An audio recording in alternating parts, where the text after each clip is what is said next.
주님의 뜻이 무엇인가를 노래하는 게 아니라 지금 힘들고 어렵고 어두운 그런 상황 속에서도 주님이 걸어가신 그 길, 그리고 나도 걸어가야 될 그 길을 주님 뜻을 따라서 걸어가겠다는 결단의 찬양이네요. 여러분도 이런 마음의 결단이 있으시기를 축원합니다. 저는 오늘 기쁨에 대해서 좀 얘기를 하려고 합니다. 물론 설교 시간에도 기쁨에 대해서 여러 번 말씀을 드렸습니다만은 이 기쁨이라고 하는 것은 우리 신앙생활하는 사람들에게 너무너무 소중하고 정말 귀한 내용이라고 생각을 합니다. 그렇기 때문에 오늘 이 기쁨이라고 하는 주제를 가지고 말씀을 드리려고 하는데, 사실 이것은 다 알고 있는 내용이라고 생각을 하기 때문에 조금 좀 이 설교가 주제로 제목으로 삼기는 좀 진부하다 이렇게 생각을 할 수도 있겠지만은, 그러나 사실 믿음만큼 중요한 내용이라고도 볼 수가 있습니다. 우리 예수 믿는 사람만이 아는 기쁨을 이야기하는 것입니다. 세상 사람들이 누리는 그런 기쁨이 아니라 예수 그리스도를 모신 사람들, 그 사람만 누릴 수 있는 기쁨이기 때문에 사실 이 점을 마음에 여러분 두고 설교를 들으시면서 나는 과연 이 기쁨을 알고 있나? 그리고 이 기쁨을 온전히 누리고 있나? 이렇게 스스로 한번 질문해 보면서 자기 자신에게 오늘 이 말씀을 듣고 또 새로운 결단을 하면 좋겠습니다. 여러분, 기쁨을 좋아하지 않는 사람이 있을까요? 기쁨을 좋아하지 않고 슬픔을 좋아하는 사람이 있을까요? 아무도 없을 것입니다. 고난과 슬픔을 좋아하는 사람은 한 사람도 없을 거예요. 누구나 다 기쁨을 좋아합니다. 그래서 우리는 이 기쁨이 전혀 없는 세상을 살지 못해요. 우리가 어떤 형편에 있든지 그 안에는 크고 작은 기쁨이 있기 때문에 우리가 살아가는 것이지, 기쁨이 전혀 없는 삶을 살아갈 수는 없습니다. 만약에 우리의 삶에서 이 기쁨이 자꾸 고갈된다면은 그 사람은 점점 탈선하기도 쉬워요. 왜 그러냐면 그 기쁨을 얻기 위해서 자꾸만 악한 방법을 생각해내고 잘못된 곳에 가서 잘못된 방법으로 그 기쁨을 충족시키려고 하기 때문에 그렇습니다. 그러니까 그런 사람은 무서운 범죄에 빠지기가 쉽다는 거예요. 그러니 평소에 건전한 기쁨을 누리지 못하는 사람들은 이렇게 정말 잠깐 느끼는 그런 찰나의 기쁨을 얻기 위해서 그런 곳을 찾아다닌다는 거예요. 그만큼 우리에게 있어서 이 기쁨이라고 하는 것은 중요합니다. 이런 차원에서 볼 때 오늘 우리가 읽은 이 부분은 아주 짧고 간단하지만은 매우 우리에게 중요한 메시지라고 나는 확신합니다. 빌립보서 4장 4절 다시 한번 읽어볼까요? 시작! 주 안에서 항상 기뻐하라. 내가 다시 말하노니 기뻐하라. 저는 이 말씀을 읽을 때마다 마음의 가책을 좀 느껴요. 왜냐? 나는 항상 기뻐하지 못해요. 여러분도 비슷하지 않을까요? 항상 기뻐하라고 했는데 나는 항상 기뻐하지 못한 그런 삶을 살고 있기 때문에 이 말씀을 읽을 때마다 마음에 찔림이 있습니다.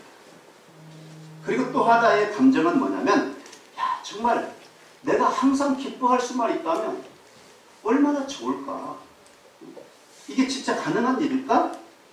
가능하다고 한다면 내가 돈을 주고라도 이걸 좀 사고 싶은 그런 마음이 들지 않습니까? 여러분, 항상 기뻐하는 그 사람보다 더 행복한 사람이 세상에 어디 있겠어요? 내가 어떤 일을 하든 어디에 있든지 항상만 기뻐. 이 사람이 진정 기쁜 사람 아닙니까? 행복한 사람 아닙니까?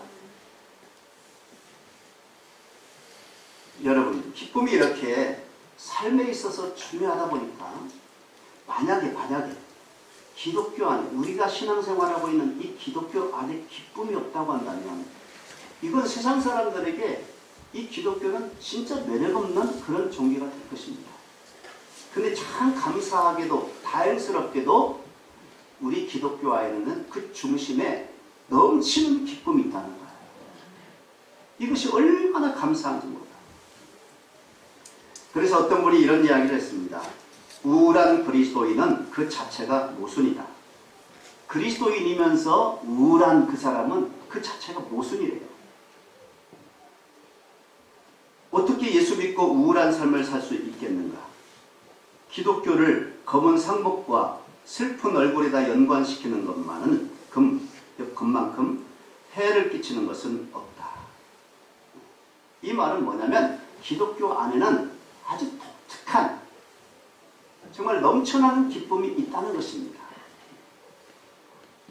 그러므로 이 기독교 안에 있는 이 독특한 기쁨을 아는 사람은, 그것을 맛보고 누리는 사람은 신앙생활을 제대로 하는 사람이고, 알지만 그것을 누리지 못한다면 그것은 병든 신앙이고, 기독교 안에 있는 이 진정한 기쁨을 모른다면 그 사람은 신앙에 입문하지도 못한 사람이라고 볼 수 있다. 이렇게 결론을 내릴 수가 있습니다. 그렇다면 여러분은 신앙생활 바르게 하고 있나요? 아니면은 내 신앙은 좀 병든 신앙인가요? 아니면은 나는 전혀 기독교인으로서의 입문을 하지 못한 사람입니다. 그래서 우리가 오늘 본문을 읽을 때 좀 묵상할 필요가 있다는 거예요. 주 안에서 항상 기뻐하라. 내가 다시 말하노니 기뻐하라. 그렇게 말했는데 나는 항상 기뻐하고 있다. 한번 스스로 오늘 질문하면서 이 말씀을 들어보시기를 바랍니다. 자, 이 말씀을 우리가 해석하는 키가 뭐냐? 주 안에서라는 말. 주 안에서. 헬라어로 엔 크리스토스. 주 안에서. 여러분, 항상 기뻐하라는 말은 우리가 무슨 뜻인지 잘 알아요. 그런데 그 앞에 있는 이 주 안에서라는 단어가 붙어 있어요. 근데 그러면 주 안에서 항상 기뻐하라. 이 말씀은요, 두 가지 중요한 의미가 있습니다. 하나는 뭐냐면, 우리가 항상 기뻐해야 될 이 기쁨은 주 안에서만 얻을 수 있는 기쁨이라는 거예요. 그죠? 또 하나는 뭐냐면, 항상 기뻐할 수 있는 비결도 주 안에서라는 것입니다. 그 주 안에서가 빠져버리면 오늘 이 말씀은 아무런 의미가 없어요. 그러니까 항상 우리가 기뻐해야 될 그 기쁨은 주 안에서 얻는 기쁨이라 해야 되고, 또 그것을 얻는 비결은 주 안에서만 얻을 수 있다는 거. 이게 오늘 말씀의 핵심입니다. 자, 그러면 주 안에서라는 말이 구체적으로 좀 무슨 의미일까? 이 질문에 대한 대답을 얻기 위해서는 우리가 이 말을 한 사도 바울을 가만히 들여다봐야 됩니다. 왜냐하면 바울이 지금 이 주 안에서 누리는 그 항상 기뻐하는 것을 지금 누리고 있고, 자기 자신이, 그리고 다른 사람들에게 지금 그렇게 살라고, 항상 주 안에서 기뻐하면서 살라고 권면하고 있기 때문에 사도 바울의 그 신앙생활의 면면, 그 살아온 삶의 면면을 우리가 살펴볼 때, 아, 그래서 바울이 그런 말을 했구나, 이걸 이해할 수 있을 거 아니에요. 그 바울을 가만히 우리가 한번 그 삶을 들여다 봐야 됩니다. 근데 어떤 사람은 그렇게 얘기를 합니다. 아, 바울이니까 그렇지. 바울은 우리하고 달라. 그 사람은 아주 독특한 믿음을 가지고 있고, 남들하고 견딜 수 없는 아주 높은 경지의 그런 신앙과 인품을 가지고 있었기 때문에 그렇게 얘기할 수 있는 거지, 우리 같은 사람은 그거 못 누리고 얘기할 수 없어. 이렇게 생각하는 사람도 있는데 그렇지 않습니다. 주 안에서 항상 기뻐하는 것을 누리는 것은 바울이나 우리나 다르지 않습니다. 바울이 그런 기쁨을 누릴 수 있었다면 나도 그런 기쁨을 누릴 수 있는 겁니다. 여러분, 이 믿음을 가지고 오늘 이 말씀을 들어야 됩니다. 그래서 하나님이 바울에게 말씀을 그렇게 기쁨을 주셨다면, 그리고 그를 통해서 우리에게 말씀을 하셨다면, 하나님이 바울에 주신 그 기쁨을 우리에게도 주신다는 거예요. 믿습니까? 네. 여러분도 항상 주 안에서 기쁨을 누릴 수 있는 줄 믿습니까? 네. 이것을 믿어야 됩니다. 자, 바울이 기뻐하는 면면을 우리가 한번 살펴볼 텐데요. 바울이 그렇게 주 안에서 항상 기뻐하는 그 모습을 가만히 보니까 우리에게 있는 보편적인 조건을 벗어나지 않았다는 겁니다. 이게 무슨 말이냐? 여러분, 상담학을 연구하는 심리학자들이 연구를 해서 보고한 내용이 있는데요. 사람들이 기뻐하는 때를 언제 기뻐하나 이것을 조사를 해봤더니 크게 4가지 범주 안에 들어가더라는 거예요. 근데 이 바울도 바로 그런 범주 안에서 기뻐하더라는 겁니다. 그럼 그게 뭐냐? 이 심리학자들이 사람들이 기뻐하는 그 조건들이 뭐냐? 그 4가지 범주가 뭐냐?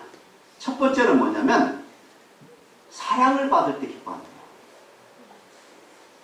여러분, 이건 남녀노소 누구나 할 것 없이 누군가로부터 사랑을 듬뿍 받으면 그 사람은 기쁨이 솟아난다는 것입니다. 그래서 우리가 사랑하는 사람을 가만히 보면 얼굴빛이 다르잖아요. 얼굴에 막 빛이 납니다. 기쁨이 항상 미소가 떠나지 않습니다. 누가 조금 실수해도 괜찮습니다. 관용을 합니다. 포용을 합니다. 기쁨이 넘쳐나니까 내 안에.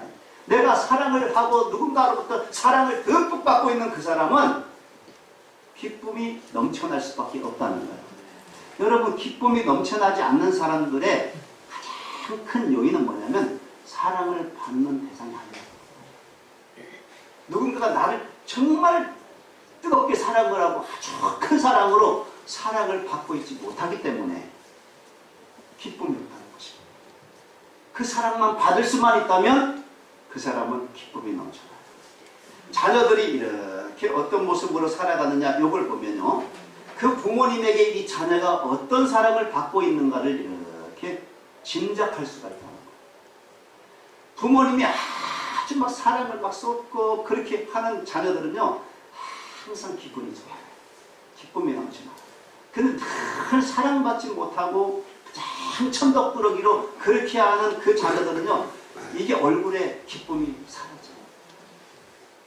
늘 불안하고 늘 마음속에 그냥 뭔가 응어리져 있고 이렇게 살아간다는 거예요. 사랑을 받으면 기쁨이 충만하게 솟아난다. 이게 바로 심리학자들의 연구 결과예요. 두 번째로 언제 기뻐하느냐?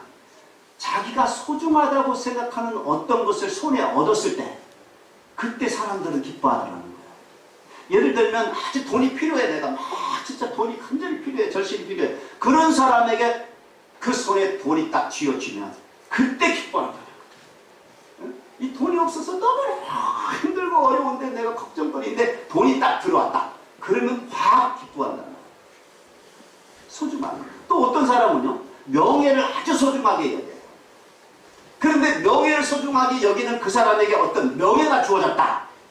사람들로부터 막 칭찬과 영광을 받는다. 그러면 그때 그 사람은 아주 기뻐합니다. 또 어떤 사람은 이 학문을 너무너무 그 귀하게 여겨요. 근데 그 사람이 그렇게 열심히 학문을 연구를 하면서 연구한 결과가 아주 좋게 나왔을 때, 그때 그 사람은 기뻐할 수가 있는 거예요. 어린아이에 비유하면요, 정말 갖고 싶어하는 그 장난감을 딱 손에 쥐었을 때, 그때 그 어린아이는 얼굴에 그냥 한방 웃음을 지을 수가 있는 겁니다. 모든 세상 근심 걱정 다 버릴 수가 있어. 내가 갖고 싶어하는 그냥 꿈에 그리던 그 장난감을 내가 딱 가졌다. 우리 청소년들은요, 최신 폰, 최신 휴대폰 하나 딱 사줘봐요. 그러면 그냥 뭐 다른 거 다 필요 없어. 사람들은 이렇게 아주 소중하다고 생각하는 어떤 것을 내가 얻었을 때 그때 기뻐한다는 거예요. 당연하지 않겠어요? 저와 여러분도 마찬가지 아니에요? 그 다음에 세 번째로 언제 기뻐하느냐? 자기의 형편을 자기 스스로 좋게 받아들일 때, 그때 기뻐하더라 그 말입니다. 네? 좋아진 건 아니야. 그렇지만은 내게 주어진 그 형편을 내가 좋게 여겨, 감사하게 여기는 거예요. 그러면 그 사람은 어떤 형편에 있든지, 그냥 내가 무슨 형통하든지 좀 통통하지 않든지, 편안하든지 불편하든지 내게 주어진 환경을 족하게 받아들이는 거예요. 그럼 그 사람은 기뻐할 수가 있다는 것입니다. 그리고 한 가지 더 중요한 게 있어요. 그게 뭐냐면 내가 소중하게 간직하고 있는 어떤 것을, 그것을 필요한 사람에게 나누어 줄 때, 그 사람이 그것을 받으면서 너무너무 기뻐하고 감사하는 어떤 모습을 볼 때, 내 것을 내 소중하게 간직하고 있는 것을 나누어줄 때 그것을 기뻐하면서 받는 그것을 보면 누구든지 사람들은 기뻐하더라 그 말이에요. 야, 자기의 가치와 보람을 거기서 느낀다는 거예요. 자, 이렇게 크게 4가지 범주 안에 사람들은 다 들어가요. 근데 사도 바울이 기뻐하는 그 범주도 그것에서 벗어나지 않더라 그 말입니다. 그 4가지 범주 안에 사도 바울도 포함되어져 있는데 그것을 행함으로 인해서 바울이 기뻐함을 얻었다는 것입니다.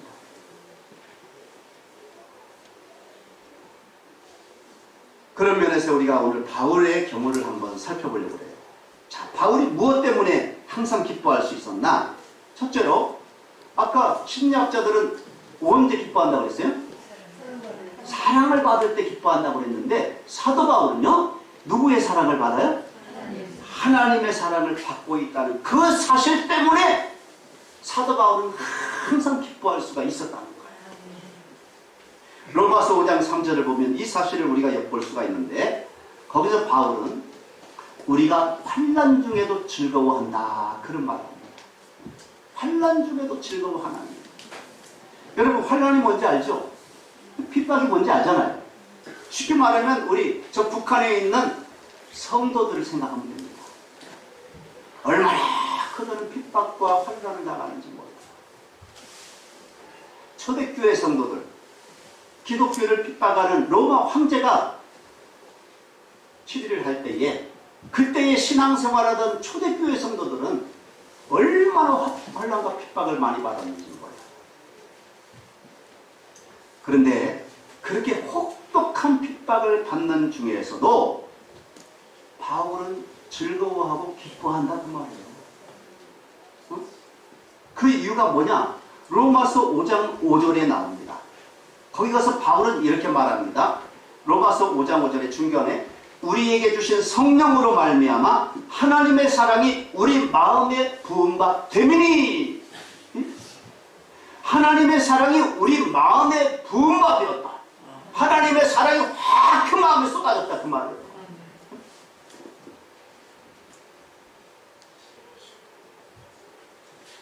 다시 말하면 성령을 통해서 우리 마음에 하나님의 사랑이 막 부어져 가지고 막 그것이 철철철철 넘쳐 흘러간다 그 말입니다. 우리는 하나님의 사랑을 무한하게 받고 있기 때문에 그렇기 때문에 우리는 환난을 당해도 기뻐하고 즐거워할 수 있었다 그 말입니다. 여러분 바울만큼 환난과 핍박을 받은 사람이 세상에 또 어디 있어요? 그럼에도 불구하고 어떻게 그런 환경 속에서 기뻐할 수 있었느냐? 이유가 너무 분명합니다. 바울은요 자나깨나 하나님이 나를 사랑하신다는 그 사실, 아주 나를 끔찍이 사랑하신다는 이 사실을 꿈에도 잊어본 적이 없다는 거예요. 나는 무한한 하나님의 사랑의 대상이라는 그 사실 때문에 바울은 매를 맞으면서도 기뻐할 수 있었던 것입니다. 이게 바울의 기쁨입니다. 이걸 누리고 있기 때문에 사도 바울이 그래서 주 안에서 항상 기뻐하고, 주 안에서 아니면 이것을 어떻게 우리가 기뻐합니까? 예수 안에 있지 않는다면 우리가 이런 고통과 핍박을 받으면서 어떻게 기뻐할 수 있어요? 원망불평할 수밖에 없죠. 근데 예수 안에, 주 안에서, 그래서 주 안에서라고 하는 이 말은 하나님의 사랑 때문에 기뻐할 수 있다는 거예요. 그렇다면 여러분, 저와 여러분은 하나님의 사랑을 받지 않고 있나요? 그렇지 않아요. 우리 모두는요 하나님의 사랑을 받고 있습니다. 할렐루야. 네. 우리 모두는요 하나님의 사랑을 받는 너무너무 존귀한 자인 줄로 믿으시기 바랍니다. 네. 하나님이 우리를 사랑하실 때 어떻게 사랑하셨어요? 아낌없이 자기 아들 독생자 예수 그리스도를 이 땅에 보내시고 십자가에 내어 주시기까지 우리들을 무한히 사랑해 주셨다는 거예요. 그 큰 사랑을 우리 모두가 받고 있습니다. 성령을 통해서 이제 그 사랑이 우리 마음속에 부어졌다는 것입니다. 내가 느끼든 느끼지 않든 하나님의 사랑은 폭포수와 같이 우리에게 부어졌어요. 그래서 여러분 마음이 좀 슬프고 좀 괴로울 때요 이 사랑을 한번 가만히 한번 생각해 보세요. 가만히 한번 생각해 보세요. 하나님이 나를 어떻게 사랑했는지, 그 사랑이 얼마나 크고 얼마나 감격적인지. 그러면 사도 바울이 누렸던 주 안에서 항상 기뻐하는 그 기쁨을 저와 여러분도 누리게 될 줄로 믿습니다. 네. 하나님의 사랑을 생각합니다. 두 번째로 이 바울은 어떻게 그렇게 항상 기뻐할 수 있었는가? 따라서 합시다. 예수 그리스도를 소유했기 때문이다. 예수 그리스도를 소유했기 때문에 항상 기뻐할 수가 있었다는 거예요. 빌립보서 3장 1절에 보면 끝으로 나의 형제들아 주 안에서 기뻐하라. 주 안에서 기뻐하라. 이 말씀도 역시 이 말을 하는 지금 바울이 주 안에서 항상 기뻐하고 있기 때문에 너희도 주 안에서 기뻐하라고 지금 권면하고 있는 거 아니겠어요? 그런데 그렇게 기뻐하고 또 너희도 기뻐해야 될 그 이유가 무엇이냐? 7절 8절에서 나옵니다. 한번 읽어보겠습니다. 다 같이 7절 8절 빌립보서 3장 7절 8절 시작. 그러나 무엇이든지 내게 유익하던 것을 내가 그리스도를 위하여 다 해로 여길 뿐더러 또한 모든 것을 해로 여김은 내 주 그리스도 예수를 아는 지식이 가장 고상하기 때문이다. 내가 그를 위하여 모든 것을 잃어버리고 배설물로 여김은 그리스도를 얻고 그랬어요. 한마디로 말하면 이 사도 바울이 그렇게 항상 기뻐할 수 있었던 이유는 예수 그리스도를 내가 얻었다는 겁니다. 얻었기 때문에 내가 항상 기뻐한다는 겁니다. 여러분, 예수님을 얻었고 예수님과 함께 살아간다고 하는 그 이유 때문에 항상 기뻐한다는 거예요. 예수님만큼 소중한 분이 세상에 어디 있습니까? 예수님만큼 우리에게 복이 되는 분이 어디 있습니까? 예수님만큼 우리에게 기쁨의 원천이 되는 분이 세상에 또 어디 있습니까? 예수님 때문에 우리 모두는요, 하늘의 그 모든 축복을 다 소유하게 됐습니다. 그래서 이 사도 바울은 이 예수 그리스도를 소유하자마자 그 예수님이 너무너무 좋다 보니까 예전에 자기가 좋아하고 추구했던 그 모든 것을 다 뭐처럼? 배설물처럼 보여. 그런 건 이제 가치가 없어. 예수님 앞에 딱 그것들 갖다 놓으면 가치가 없는 거예요. 예전에는 그게 최고인 줄 알았어. 세상에. 돈과 명예와 권세와 이런 좋은 환경 속에 살아가는데 그게 최고인 줄 알았어. 그런데 예수님을 제대로 알고 보니까 예수님에 비하면 그런 것들은 정말 아무것도 아니고 오히려 더럽고 냄새나고 해로운 걸로 그렇게 생각이 되더라 그 말은. 얼마나 예수님이 나에게 귀한 분이고 나에게 소중한 분인지. 바울이 항상 기뻐할 수 있는 그 비결이 뭐였냐? 예수님을 얻었기 때문이다. 여러분 모두도 예수님을 모시고 사는 줄로 믿습니다. 우리도 예수님을 다 소유한 줄로 믿습니다. 예수님과 함께 동행하고 있어요. 우리 모두 예수님과 함께 살고 있는 예수님을 소유한 사람인 줄로 믿습니다. 자, 우리가 예수님을 소유함으로써 누릴 수 있는 그 은혜와 복이 무엇입니까? 내 모든 죄를 용서해 주셨습니다. 어떤 것으로도 씻을 수 없는 더러운 죄 다 예수님의 보혈로 씻어주셨습니다. 그리고 우리를 하나님의 자녀로 삼아주셨습니다. 앞으로 우리 하나님과 더불어서 이 세상을 살아가는 동안에도 물론 하나님의 손을 잡고 이 험한 이 세상을 승리하며 살아갈 것입니다. 그리고 마침내 그 영원한 하나님 나라, 그 영원한 기업을 우리가 예수님과 함께 받을 거예요. 예수님 때문에 이 모든 것을 다 우리가 누리고 있어요. 더군다나 우리가 예수님의 이름으로 기도하면 이 세상에서도 다 하나님으로부터 응답을 받게 됩니다. 예수님 앞에 모든 것이 다 있잖아요. 그뿐입니까? 예수님 때문에 우리는 이 모든 하늘에 있는 모든 축복을 다 얻었잖아요. 하나님이 그 모든 것을 예수님 때문에 우리에게 주신다는 거예요. 그러니까 예수님이 얼마나 귀한지 이 예수님 때문에 바울은 그 기쁨을 이기지 못하는 거예요. 여러분도 예수님을 얻은 자로서 이 사실을 알고 늘 기쁨 가운데 하나님을 찬양하며 감사함으로 인생을 승리하며 살아가시기를 축원합니다. 이게 두 번째 이유였어요. 그 세 세 번째 이유는 뭐냐? 아까 말씀드린 것처럼 심리학자가 말한 것처럼 이 사도 바울도 자기의 모든 환경을, 그 모든 형편을 다 좋게 여겼어요. 감사함으로 받았다 그 말입니다. 왜 그러냐?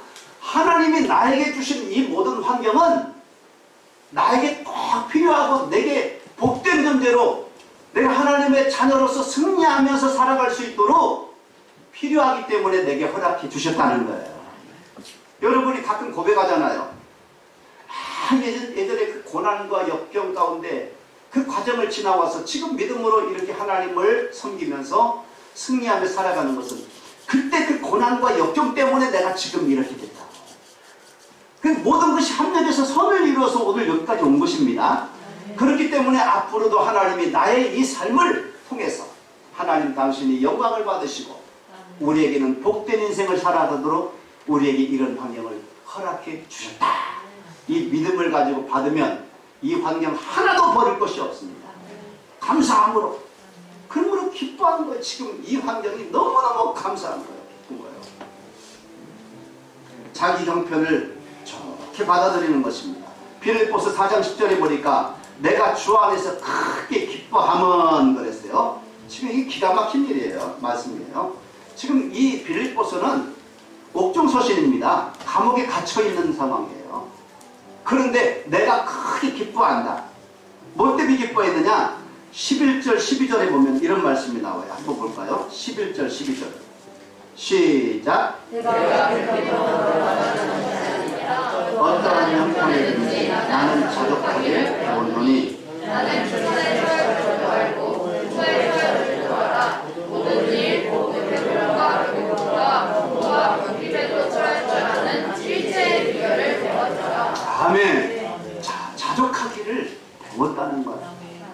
그 모든 형편에서 내가 감사하고 기뻐할 수 있는 능력을 배웠다는 것입니다. 그러니까 지금 바울이 감옥에 처해 있으면서도 기뻐한다는 거예요. 자족할 수 있는 능력을 배웠기 때문에. 그러니까 배고플 때도, 풍부할 때도, 배부를 때도, 내가 병이 들었을 때도, 건강할 때도, 내가 형편이 좋아질 때도, 나빠질 때도 상관없어. 어느 환경과 역경 가운데도 나는 감사할 수 있는, 자족할 수 있는 능력을 배웠다는 거예요. 누구에게? 누구에게?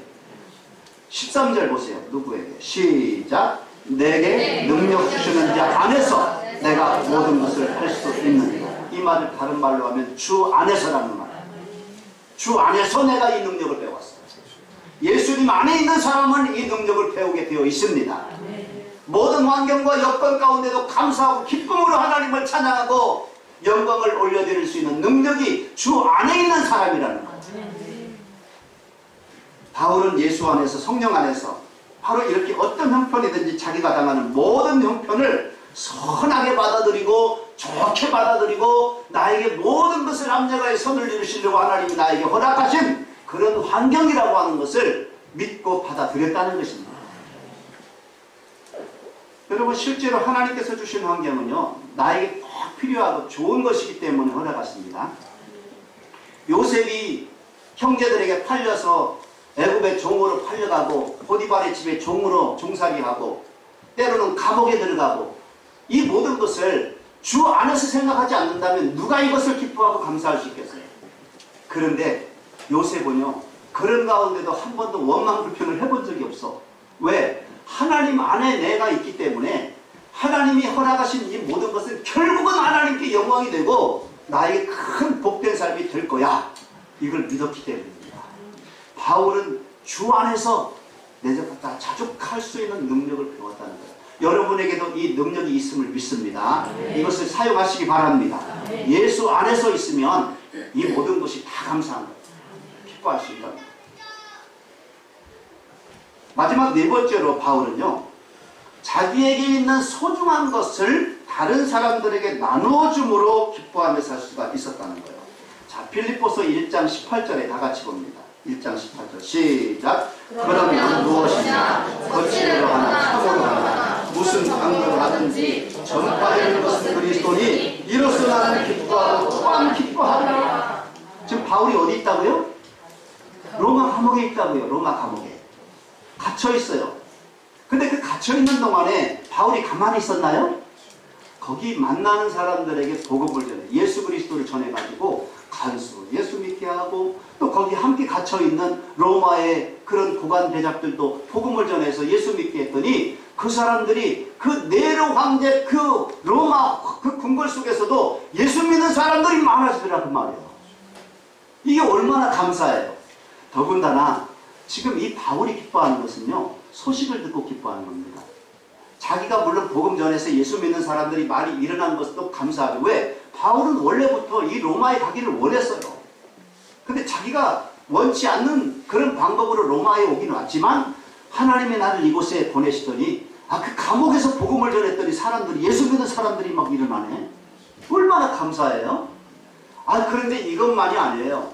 내가 갇혔더니요, 저 밖에 있는 마게도냐에 있는 그 주변에 있는 많은 교회와 성도들이요, 사도 바울이 갇혔다는 사실을 알고 있기 때문에 바울이 전하지 못하는 복음을 우리가 더 힘써 전해야 되겠다 그래가지고 막 교회마다 복음 전파에 불이 막 붙었다 그 말입니다. 이 소식이 들려왔어요, 바울에게. 그러니 얼마나 바울의 마음이 기쁨과 감사함이 넘치는지 몰라. 내가 해야 될 일인데 내가 하지 못하니까 교회들이 막 내가 억지로 막 이렇게 세운 게 아니라 내가 하지 못하니까 하나님이 그들을 세워가지고 복음의 열기가 막 불타오르네. 교회가 막 부흥하고 구원받는 사람들이 막 일어나고. 이 소식을 들으니 바울은 마음속에 기쁨이 막 넘쳐가지고 막 폭포수처럼 기쁨이 막 떨어지고 막 샘 쏟듯이 막 넘쳐나는데 주체할 수가 없는 거예요. 그 감옥 속에서. 이렇게 바울의 삶을 살펴보면은 바울이 이렇게 항상 기뻐할 수 있었던 이유는 주 안에서 항상 기뻐했다는 사실을 발견할 수가 있어요. 정리합니다, 여러분. 주 안에서 항상 기뻐하라고 했습니다. 이 말은요, 주 안에서만 항상 기뻐할 수 있다는 말이라고 말씀드렸어요. 그러면 주 안에서가 어떤 것이냐? 4가지를 말씀드렸습니다. 하나님의 사랑을 받고 있다고 하는, 하나님으로부터 내가 큰 사랑을 받고 있다는 그것을 믿을 때, 그렇기 때문에 나는 항상 기뻐할 수가 있었다는 것이고, 2번째로는 가장 소중한 것을 내가 얻었을 때 기뻐하는데, 그 가장 소중한 게 뭐예요? 예수 그리스도를 내가 얻었기 때문에. 저와 여러분도 똑같습니다. 지금 우린 하나님의 사랑을 듬뿍 받고 있습니다. 그리고 예수 그리스도를 이미 얻었습니다. 그리고 3번째로는 나에게 주어진 환경을 하나님이 나에게 허락하신 아주 나에게 필요한 하나님의 영광과 나의 복된 삶을 위해서 꼭 필요한 것을 나에게 주신 가장 좋은 것이라고 하는 것을 우리가 여기면서 좋게 선하게 그것을 받아들일 때 우리 기뻐할 수가 있다. 그리고 마지막으로 우리에게 소유한 가장 좋은 것, 다른 말을 말하면 예수 그리스도가 필요한 그 사람에게 나누어 줄 때, 그래서 그 예수님을 얻어서 그 사람도 구원을 얻고 복된 인생을 살아가는 그 모습을 바라볼 때 나는 항상 기뻐할 수가 있었다는 것입니다. 바울이 이것을 말씀하고 저와 여러분도 이렇게 항상 주 안에서 기뻐할 수 있는 줄로 믿습니다. 그런데요, 오늘 우리가 이제 주 안에서 기뻐하는 것이 무엇인가를 배웠다고 해서 우리에게 당장 하늘에서 기쁨이 뚝 떨어지느냐? 그렇지 않아요. 이제 배웠어요. 그래서 마지막으로 중요한 건 여러분이 꼭 한 가지를 기억하셔야 됩니다. 그게 뭐냐면 우리가 바울처럼 주 안에서 항상 기뻐하기 위해서는 선택을 해야 된다는 거예요. 선택.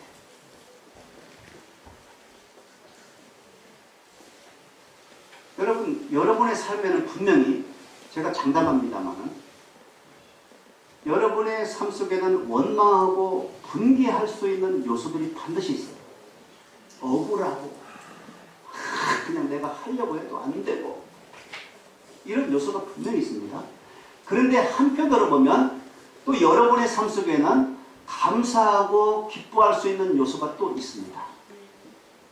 그러면은 우리들은 이 둘 중에 어떤 것을 선택하면서 내가 살아가느냐, 그것이 중요합니다. 항상 기뻐할 수 있는 그 삶을 사는 사람은 이 두 가지 중에서, 다시 말하면 주 안에 있는 항상 양지를 선택할 것이냐, 아니면 예수 밖에, 주 밖에 있는 항상 음지를 선택할 것이냐, 둘 중에 어떤 것을 선택할 것이냐, 그 말이에요. 우리는 당연히 주 안에서 양지를 선택해야 될 줄로 믿습니다. 기독교에는요, 아주 독특한 기쁨이 바로 그것이에요. 이 기쁨을 세상 사람들은 몰라요. 예수 안에 있는 이 독특한 기쁨, 어떤 환경 속에서든 항상 기뻐할 수 있는 이 기쁨을 세상 사람들에게 우리가 보여주어야 합니다. 그러므로 주 안에서 항상 기뻐하는 아름다운 은혜를 오늘 우리 모두에게 하나님의 성령 안에서 여러분의 심령과 가정에 넘치도록 부어주시기를 주님의 이름으로 축원합니다. 그래서 한 주간 동안 항상 기뻐하면서 사시고 다음 주에도 우리가 다시 만나서 기쁨으로 하나님을 예배하는 그런 승리자들 되시기를 주님의 이름으로 축원합니다. 기도하겠습니다.